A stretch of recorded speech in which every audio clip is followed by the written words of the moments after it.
Hello everyone, welcome to the second lecture of TEYL class. In this video, we are going to focus on another part of development during childhood. We are going to look at children emerging skills, emphasizing on children language development. Now what you have to remember is that in this material, the focus is on children first language development in general. This lecture is based on the book Educational Psychology, Chapter 2, pages 45 to 52. And some material in this video are also taken from the book Language Development, An Introduction, 5th edition, by Owens, 2001. So, let's get started.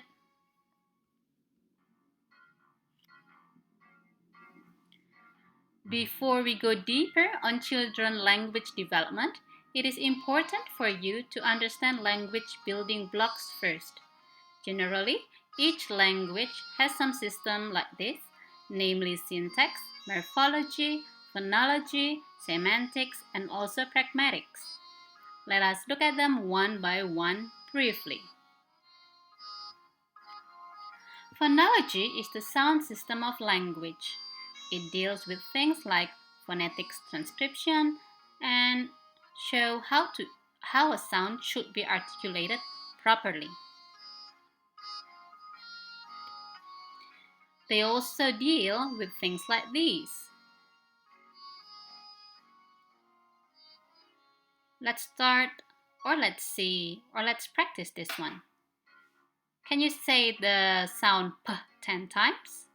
Let's try.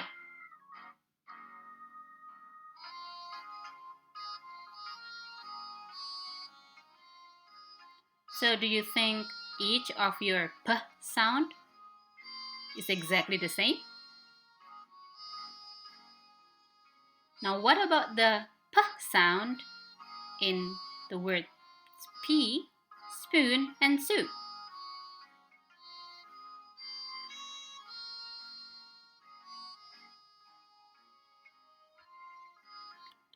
The rule in English language says that if we have the sound P at the beginning of words or syllables, the P sound should be aspirated. P. Can you listen to the aspiration? P. So basically, when you put a piece of paper in front of your mouth, when you say P, the paper should be moving because of the aspiration.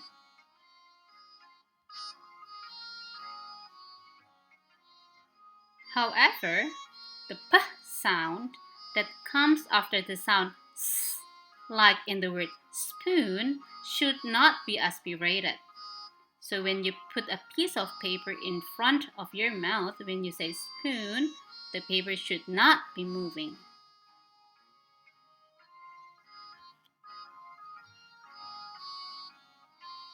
They also deal with things like P in the final position.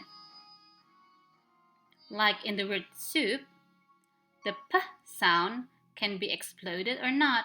So you can say soup or soup. Now hand in hand with phonology, there is also phonemics. Phonemes are classified by their acoustic or sound properties and the way it is produced. Phonetic transcription is part of phonemics. Sound combination is also part of phonemics. So for example, the sound combination and d is not acceptable in English. However, it might be actually acceptable in other languages like in Japanese language. Like the words damo means making, dodo means squatting, dreduk means trembling, and many more. In English, however, the sound combination of s, t, and s, are still acceptable, though it may not have any meaning in this combination, especially the second word. Now that's about phonology. What about semantics? Semantics deals with a system of meanings associated with language. It deals with things like the semantic network, like this one. It also deals with word meanings like these examples. Man and woman are mutually exclusive in meaning. A man cannot be a woman cannot be a man. However, in the second example, the words here are not that exclusive. They differ in meaning, but all of these words refer to a female being. Now, why do we use the word father, not male mother and female mother? That's just another example. And semantics also deals with synonyms and antonyms like these examples.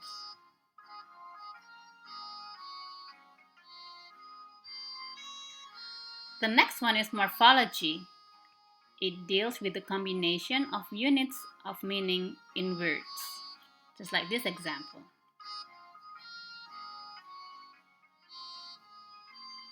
Morpheme itself means the smallest meaningful grammatical unit.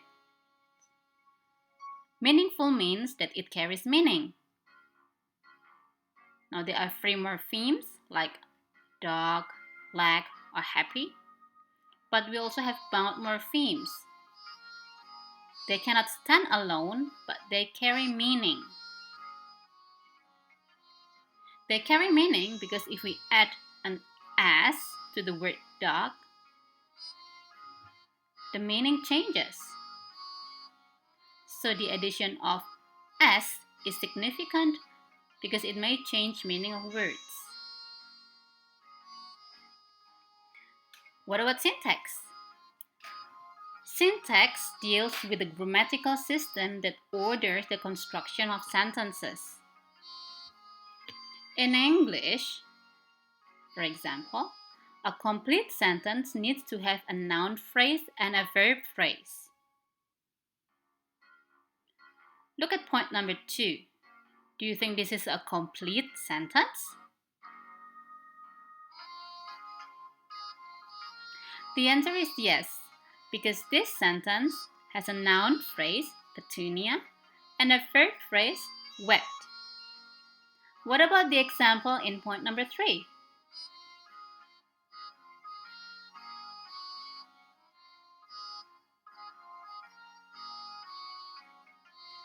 The answer is no. It is not a sentence because it is only a noun phrase, although it's long. Now, syntax also deals with things like a tree diagram, something like this. This is a tree diagram for the sentence, the young man ate his hamburger quickly. Syntax also deals with word class. For example, the word dance can be a noun or a verb depending on its position in a sentence. It is a noun in the first sentence here, but a verb in the second.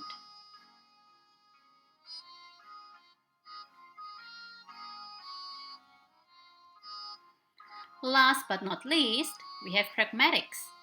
Pragmatics deal with the rules of appropriate use of language in social context. In this comic strip, for example, the same sentence carries a different interpretation based on the social context.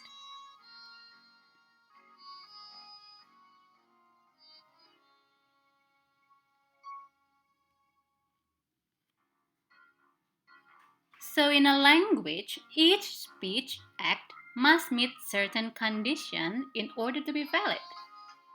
For example, the sentence, "Give me some cake now." It is syntactically correct or grammatically correct, but it is an impolite request.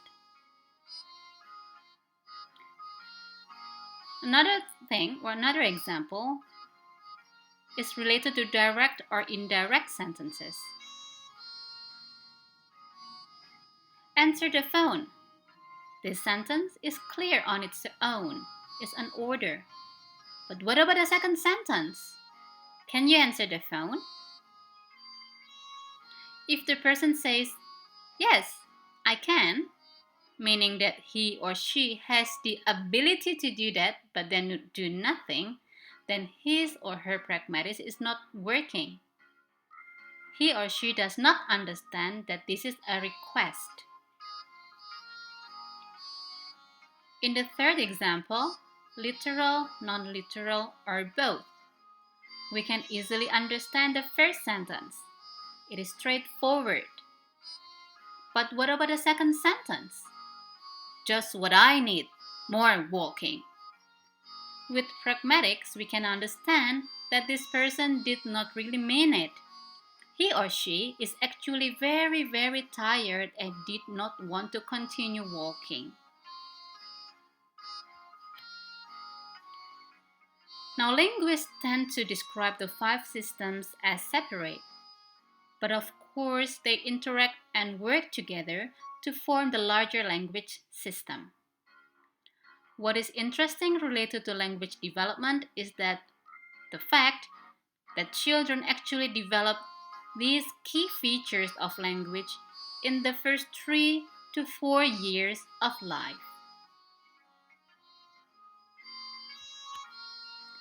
In this material, we are going to look at 4 phases of language development, namely infancy, the first 2 years of a child, early childhood, 3 to 7 years old, middle childhood, around 7 to 12 years old or up to adolescence, and also adolescence about 12 years to adulthood. Please watch the second part for more details. This is the end of the video. Thank you.